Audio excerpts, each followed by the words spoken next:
So this is the example. You had the question earlier about, okay, so what when your chassis isn't big enough to support the engine? So here's the process we were going to talk about on that one. So it's essentially how to baffle between getting profitable and then growing back and forth between 10 and 15% profitability. So when we started working with this particular business, they were doing 4.4% profit, which is not good. I said, okay, so here's the brilliant advice that I gave them. I said, all right, we're going to model it out to say, what does it take to get to 10% without spending a dime more in labor? Isn't that brilliant strategy? I mean, the people just pay me thousands of dollars to tell them that, and you're getting it for free. So it really is that simple, because as I said earlier, you've got to have a target, that you've got to have something to aim at. And so they now know that instead of doing $450, we don't really earn our pay until we get to $492 in a month. Because the only true variable number here is this direct cost number. That number is going to vary because it's going to stay roughly 71%. But my wages stay the same, my other operating costs stay the same. So I just got to get a sense of urgency to get everything done that can be done until you hit that number. Now the key is you can't Hail Mary it. You got to do it week to week to week to week. And that's really kind of your measurement key of making that happen. But notice what I said. I said you can't spend a dime more in labor. Did I say you couldn't change employees? Absolutely not. You can, by all means, change all the employees you want. You just can't spend more than $90,000 in direct labor, and you can't spend more than $75,000 for management labor, and you can't spend more than $35,000 for sales labor. But you can have fire all of them, rehire, do whatever you want. But that's the dollars that you got to spend and get it done for, because that's what you got to aim for. So once you get to the 10% number, what you're going to find is you look around and say, well, observe. This is your job of management. What's happening? Well, instead of people probably stressed out and on drugs and not showing up for work or this or that, they're probably all going to be celebrating because they actually feel successful.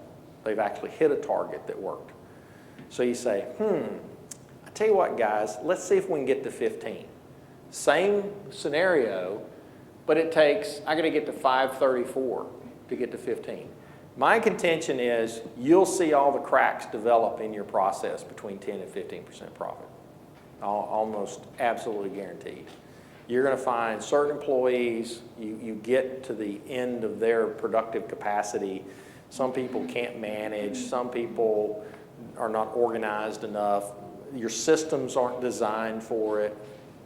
So this is where you back up and say, okay, what do we need to fix? So once you get to 15, you get to then go through the next phase where I get to open up the salary cap and I get to sprinkle in some direct labor, some management labor, and some sales labor.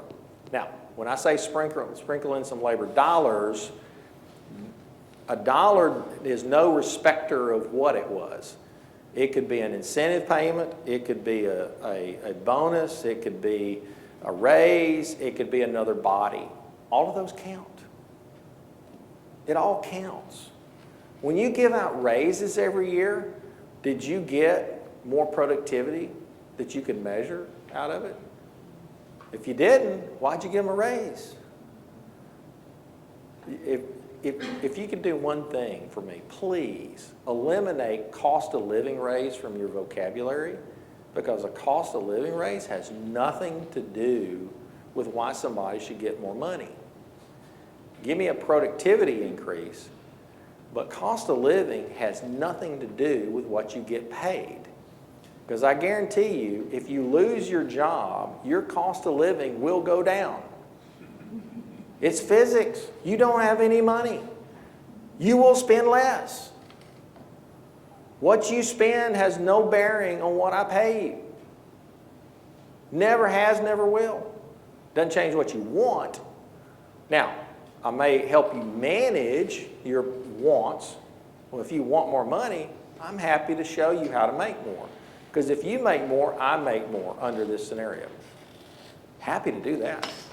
I'm happy to give raises to my team because that means I made more money because they're more productive. So, all right. Let's see, did we didn't have that, was there a flip chart? Let's see, did they have, maybe there was one downstairs. Yeah, if you can go grab me a flip chart because I do want to show you something. I thought I saw one up here, and now that I thought about it, I did this for the group last night. So essentially, this is where once you add in add in the labor to knock it back to 10%, then we go back to 15. Now, this is where the direct labor efficiency numbers and the management labor efficiency numbers start to become where you can analyze them, because I've now created patterns. What do they look like? So I know that when I'm at 10% profitability, direct labor is somewhere between 389 and 386. I mean, that's 3 cents different. I mean, I got a pretty tight pattern now of when my direct labor is at that 10% pace versus at 15%, they're somewhere between 422 and 425. That's a pretty narrow window, folks. And that's just the way it works. I mean, you really get a sense of when things are efficient and when they're not. And so it's watching that move across time is what is important. Sales labor, they were at 15% at this 829. I'm not adding any sales labor at this cycle because they're not back to their peak efficiency. Now, they're going to try to sell you on adding more labor there because they're salespeople. But you've got objective data to say, not yet, get me back to 829 and then we'll talk about it. Management labor gets to 387, back to 384. I may or may not add, I will tell you that the thing that we see is management labor efficiency is your highest probability of adding profitability. Generally, it's your management labor that has the most unused capacity in your business. So once you have a person in every role, whether they're the right person or not may be the issue, but you generally don't need to keep adding management labor. You may add some pay increases for better productivity because we're holding management labor accountable to this contribution margin number. But essentially, I also got to make sure that I'm getting the requisite profit, from the business. So it gives you a pattern to kind of follow. All right, so does everybody follow that? All right, yes, sir. Oh, okay, you've got the 10% profit. Mm-hmm. You're not taking it out in disbursements. So it's staying in the company. Mm-hmm. What do you do with it? You just let it sit there? Well, hold that thought. We'll get to that in the 4 forces of cash flow. Okay. Yeah. So I got to create the profits first, and then we'll deal with the cash flow management of it. Okay.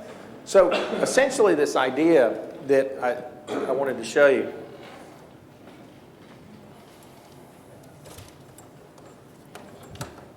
Thanks, sir. All right. So it's what's going to come out in the next book. So if you think about this as a graph, so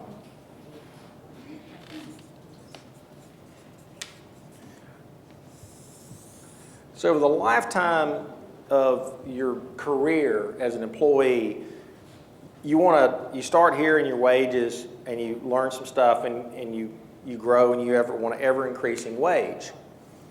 The problem is when you have your value curve, you start here, cross over, and you do that. So there's 2 inflection points in the career salary curve. This first part is the training phase, and what you're trying to do in the training phase is make it as short as possible. I've got to get it to where you're more valuable to me than what I'm having to pay you. Now, a lot of people try to avoid this by hiring people who already have experience.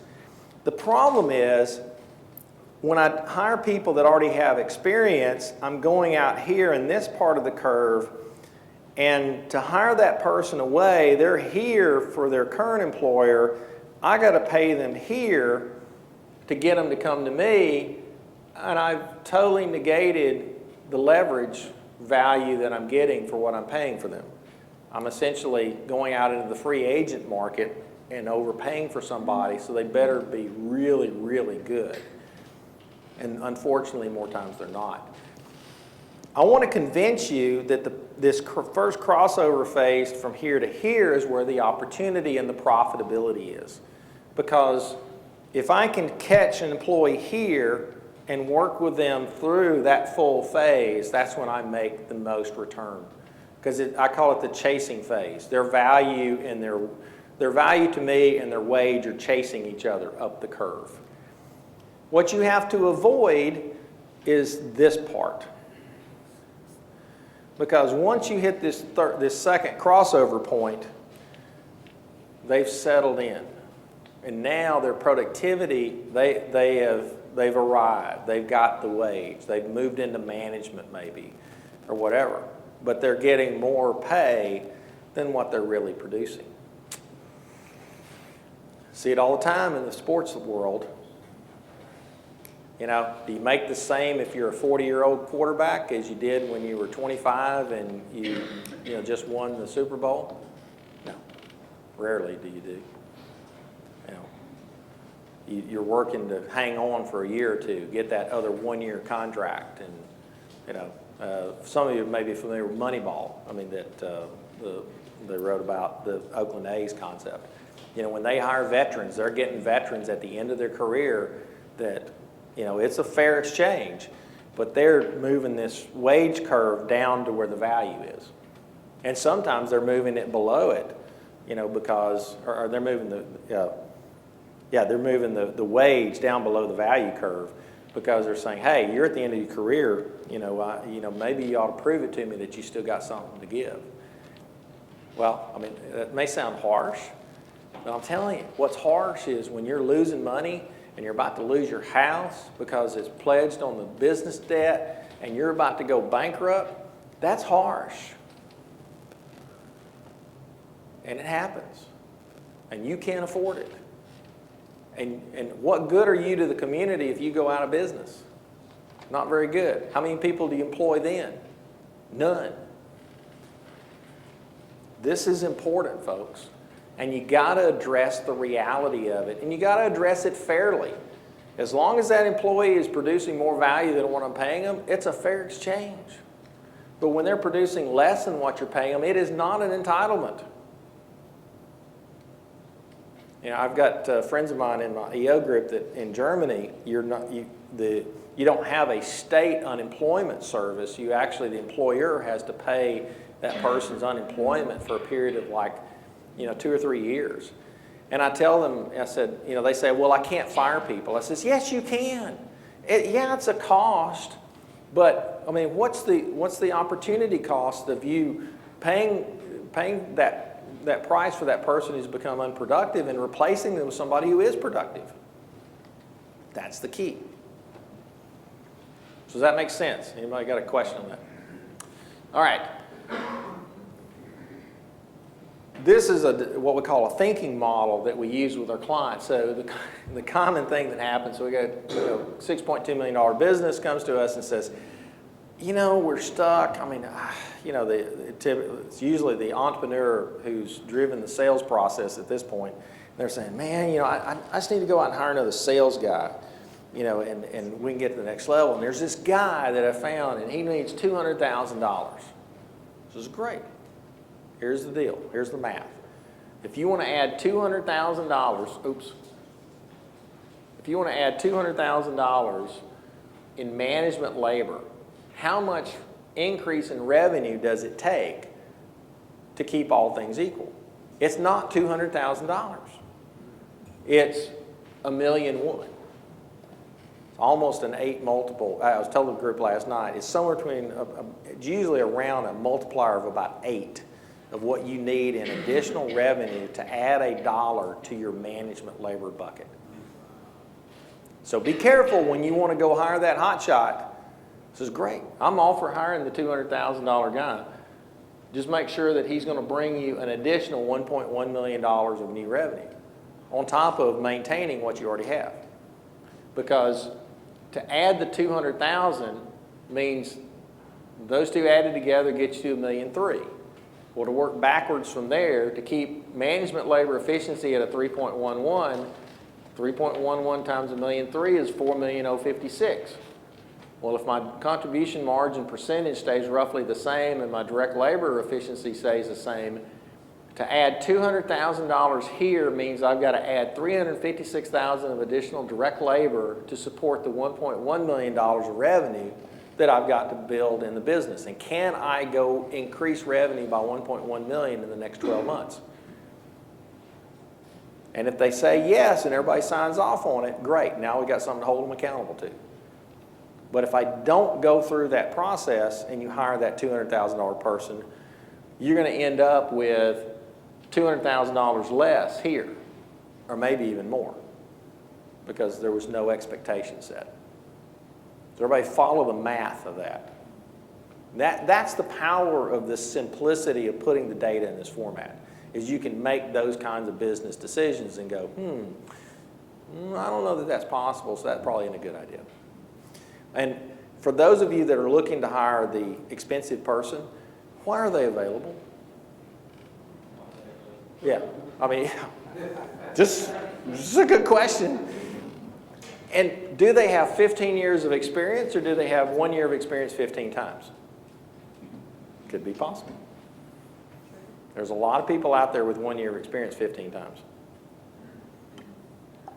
So this is kind of the idea that Gazelle has used some of my material in their stuff.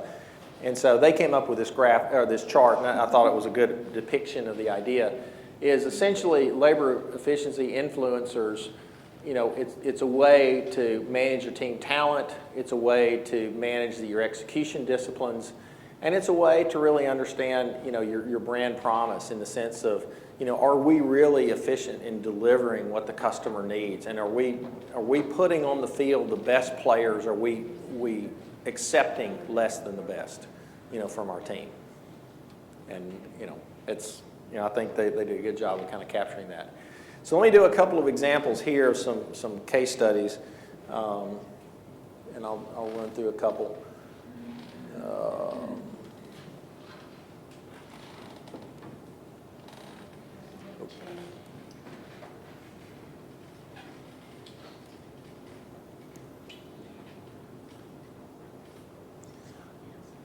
So the first one that we'll look at is, this was a marketing firm I was telling you about that had the 50-50 owners. And so when we talked to them originally, they were doing $577,000 in revenue, and they had told me that they were at 25% profit. And so when I recast their data, they were really at 3% profit. And so that was when they said, okay, well, let's work together.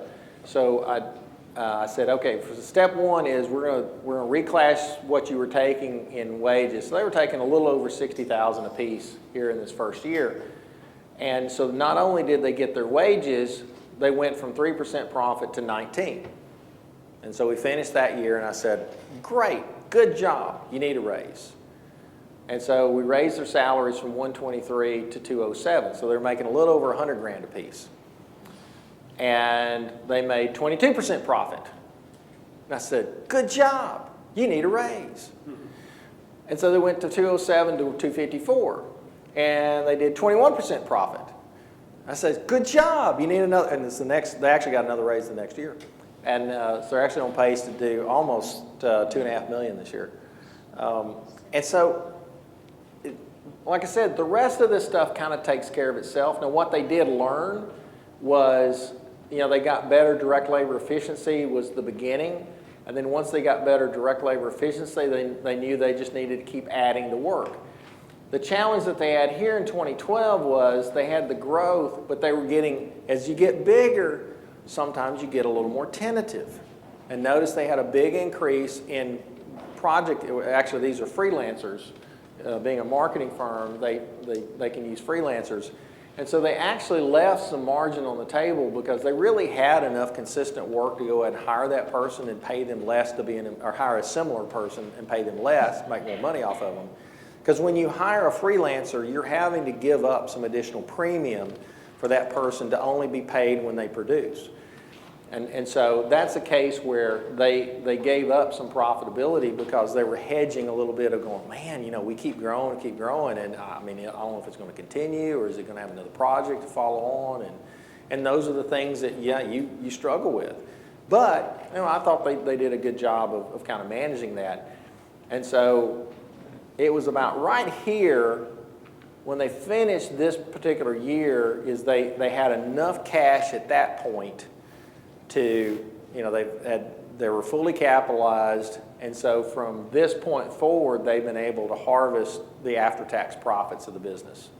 So the business pays, you know, roughly on $332,000 of net income, business would pay roughly a little over a third of that in tax. So, you know, somewhere around, you know, $120,000, $130,000, and then the rest of it is profits that they can split. I mean, they were just like two kids in a candy store when they got their first profit distribution, you know, that they could knock down their home mortgage, or I think today they're almost completely debt-free, you know, in that process, and still making a good wage as they go. So it's the simple process in terms of how that works.